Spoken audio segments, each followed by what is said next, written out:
Just a heads up, we take real pride in the quality of the sound on our podcast, and this is the first time we're using Zoom, so hopefully it sounds great. Enjoy. Hi, this is Shauna, the CEO and founder of Fuel Talent. In January 2019, we launched the What Fuels You podcast, and since that time, I have had the honor of featuring and highlighting leaders and their incredible stories.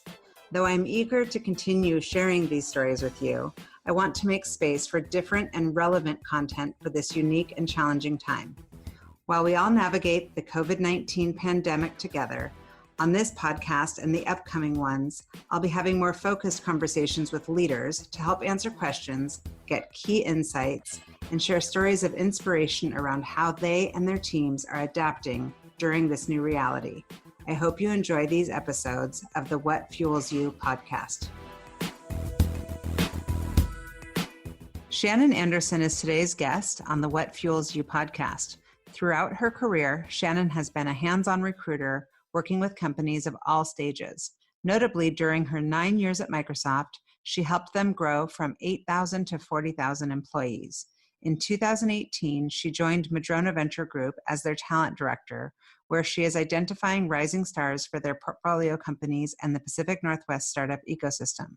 Shannon is also a strategic HR partner to Madrona's portfolio companies, a wife and a mother to 2 daughters. Welcome, Shannon. Thank you. I appreciate the fact that you've listened to some of the What Fuels You podcasts. And in the past, we've done really much more of a deep dive into people and their stories. And I think that in these crazy times with COVID, I wanted to talk to some knowledge experts and give some tactical and practical advice to our listeners so that we can learn during these times. For me as a business leader and for a lot of your portfolio company CEOs, these are unprecedented times. So I'm just curious how Madrona is advising the CEOs to think about talent acquisition, and just the overall talent issue. Which roles are currently most important, and which roles are you seeing being put on hold? As we think about our assumptions in this situation, our CEOs are modeling out scenarios for their businesses. Risk, best case scenarios, worst case scenarios. I've seen multi-level, scenario building that's been pretty amazing that nobody's ever really had to confront before. So many of our CEOs are thinking about these things quite deeply and broadly for the first time ever under conditions they couldn't have imagined. So every company is looking to ensure that they have enough liquidity and that their employees are being taken care of and feel comfortable. Purposeful companies know that employees come first. And there are some companies that are benefiting from this situation. You think about companies in the grocery industry or companies that are providing work from home infrastructure such as Zoom and Microsoft Teams, or Amazon, Netflix, the list goes on. But so many sectors of the economy are seeing overwhelmingly more demand than they anticipated. So the scenarios aren't always about doomsday and the worst case, but some of these scenarios are the best case that they couldn't have imagined. Mm-hmm. And are there specific roles that you're seeing that are kind of now being looked at as nice to have? Obviously, you need your accounting team, you need your engineers, but what else? Well, so people are always a key component to every scenario, whether it's a best case scenario, worst case scenario, or business as usual. So every business has its version of essential workers that have to be considered for each scenario, and there's no two that are alike. So what I can say right now is there is no pattern to which positions I'm seeing being put on hold, because there's no pattern to how each business is dealing with this. It's just, now ask me 4 to 8 weeks from now and I'll have a better answer for that. But there literally is no pattern that I can see at all. I mean, if there's one pattern I can see is that companies that are still growing are hiring salespeople. Yeah, I can see that. And so there's many companies, Obviously, as you mentioned, they're looking at other strategies. Are there any companies, or is it too early to say, that have already started to think about pivoting their business model? And if so, how do you ensure that you have the right team in place for that new business model? We're working with our portfolio companies and their customers, trying to figure this out, how to protect employees, preparing for stability in the inevitable rebound, and navigating that uncertainty, trying to take advantage of adding risk factors, looking for big opportunities. You ask about how can companies ensure that they have the right talent as far as flexibility, attitude, and skills as they consider the changing business strategy. And one of my managing directors at Madrona, Hope Cochran, said it best. She says, crises like COVID are where careers are made. And my interpretation of this is, how employees respond during this time. Do they go above and beyond? Do they take on work to support the mission that's outside of their lane? Are they showing flexibility and can do and learning new skills? Nobody has dealt with a COVID type crisis before. So everybody that says, hey, I'm going to try to learn about this and I'm going to try to create some value, all a company has to do is look at how their team has either stepped up or stepped aside to know if they have the right talent on board moving forward. It's really easy to see. My advice to people that are currently lucky enough to continue to be in their roles, make yourself indispensable, make yourself, take this opportunity to create opportunities for yourself and your company. That's probably the best takeaway. As a CEO and somebody who's got team members, I'm seeing my team in so many ways stretch themselves, and it's the best advice. I hadn't heard Hope Cochran say that, but I'm really glad that you brought it up because it's everything. I guess this is like the perfect segue. If you are seeing that somebody's maybe not built for the future of your company, how are you seeing companies think about potentially upgrading their talent during this time? Right now, they're thinking about fully leveraging everybody that they've got, redeploying folks from non-essential jobs to essential jobs.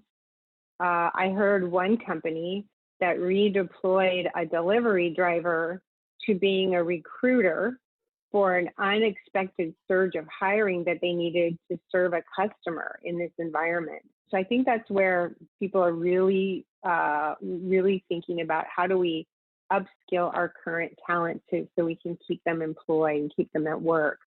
And smart CEOs are always looking to make sure they have the right talent for the stage and the complexity of business that they're in. And the COVID crisis poses opportunities for folks to step up or step off, of course. But, I will say that some of the most valuable companies of today were built on the ashes of an economic downturn. I mean, Google and Netflix, there were many examples of this. So I think we're going to, in the coming months, we're going to see an unprecedented number of incredibly talented people, coming on the market. For the companies that have had to do layoffs, it may be also a little bit early, but I know that we're hearing about a lot of layoffs. How have you seen CEOs do it in a compassionate and genuine way? I think one of the most important things to think about is not going dark for a few days and then spring it on the team, right? CEOs and executive leaders are hunkering down. They're talking to their VCs or their business partners, and they start to get quiet because they don't want the employees to worry. And I think honestly, that's the last thing you should be doing. I think that's cruel. And I think it's important to keep employees in the loop on the scenario planning. If you know a furlough or a layoff is possible, tell the team so they can mentally and financially prepare. and do it in a way that doesn't create panic. Like, be a good leader, be confident, be decisive, be thoughtful, but also be as transparent as you can without, running people through the roller coaster that you are on. And there's a balance of telling it like it is while also demonstrating leadership and a command of the facts and the situation that is impacting the business. I agree. That's great advice. And so for the folks that have been laid off, are you seeing a trend as far as classes that they're taking or things that they're doing to make themselves more marketable for when we do get back into hiring mode? I have heard a few great stories, so I was curious if you've heard any. So we haven't actually, researched or studied that aspect of things at all, though I am seeing lots of free Coursera courses and things like that. One of the things that we're doing is we have been working with a company called Silver Lining. And so this week, Madrona is helping with the soft launch of this two-way marketplace. It's purpose-built for individuals who've been laid off to be discovered by technology companies that are hiring. And right now, we're actually targeting Seattle startups and candidates that have been affected, but it's already expanding globally. And, the whole idea is to get people back to work. And interestingly enough, there are a number of recruiters who are volunteering to be career coaches to people who are impacted. And we're starting to figure out how to aggregate who those folks are onto this platform. Yeah, my team's been doing that a ton. They're probably having quadruple the amount of conversations, and obviously it can be emotionally a lot, but they're finding that it feels really good because it is a way to give back right now. It is a way to lend their expertise and to give advice. And we've been telling people about Silver Lining, sponsored Silver Lining, and we're happy to be doing whatever we can to support the community. There are a lot of companies hiring, so I hope that people who are listening, who are looking, know that it's not doom and gloom. There are a lot of companies that are still hiring and that are looking to continue to grow. So thank you for participating in that and for making me aware of it also. I'm curious because you and I are both really passionate about values-based companies and setting culture through really living your values. Are you seeing CEOs being put to the test as far as how to really live their values instead of just putting them on their door and on their website and speaking about them? Yeah, I mean, Raj Singh, the CEO of Accolade, and a few other business leaders recently decided, hey, we need to create a way for, Seattle companies and charities to find each other as well. So Raj and other business leaders created a group called Call in Seattle, and they initially raised $27 million from companies to kind of launch this fund. And you can look that up, allinseattle.org. But so far they've, I think they're hitting the $30 million mark, and these funds are being directly allocated to organizations in Seattle that are helping with this pandemic.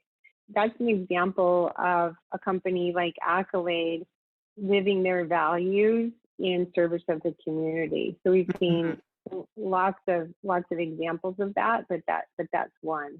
We're giving back, and we chose All in Seattle, and it's been incredible to see the community come together. And actually, Heather Redmond's going to be on the podcast talking about it because she's been really also actively involved. I love that idea. I also know that a lot of companies have words that they use to describe, and some of the stuff that you talked about like not going dark, could lead to, maybe if somebody's values have transparency in them, this is the time to be as transparent as possible, where you can really see what a CEO's, genuine or customer obsessed.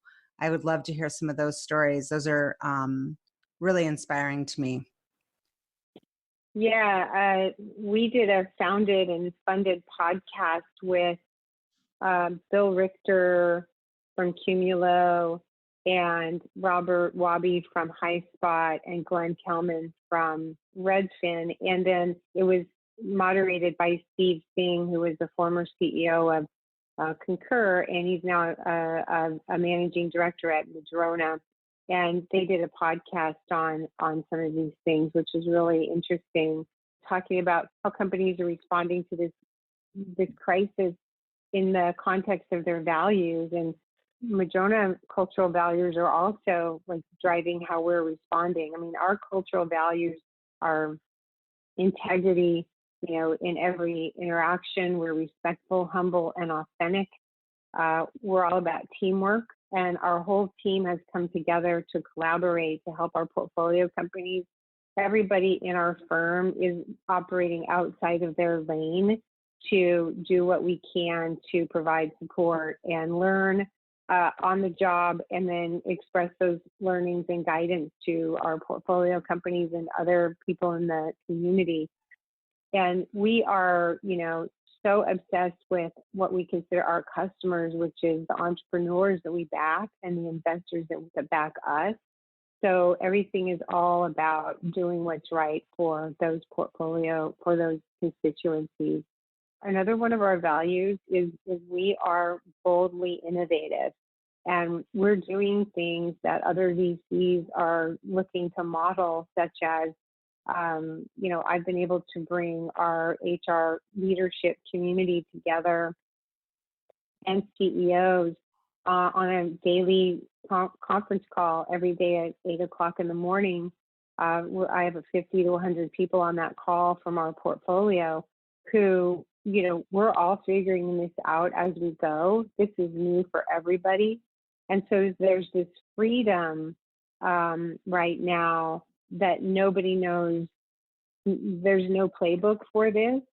And so there's something very, really liberating about that, in terms of let's figure this out. Let's create new things. Let's build new opportunities for companies to collaborate, and also, parlay that into how do companies act in the future? What business opportunities might we be able to help innovate, et cetera? So that's one of our values, and we're definitely living that.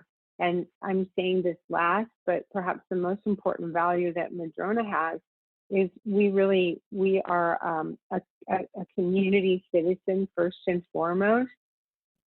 And we are actively leading or participating and cultivating, leadership in this area that will impact the community, which is where All in Seattle came from. Madrona contributed over $1 million to that fund, and we continue to contribute to that fund. Even with the work that we're doing with Silver Lining, this is not a Madrona job board. We have one of those of our own, but it's about how can we help the community locally and globally work through this together through innovating.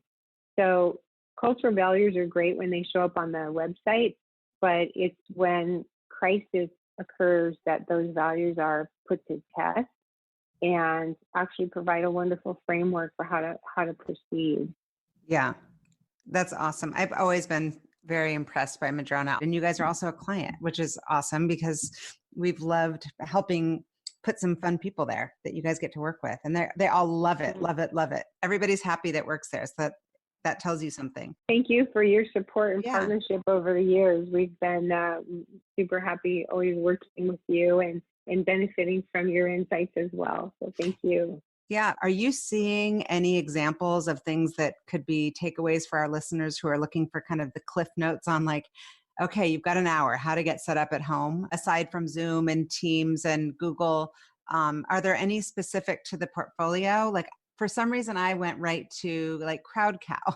I'm sure people want to get some meat right now, like home delivery. How's that business doing? Or Peach food delivery?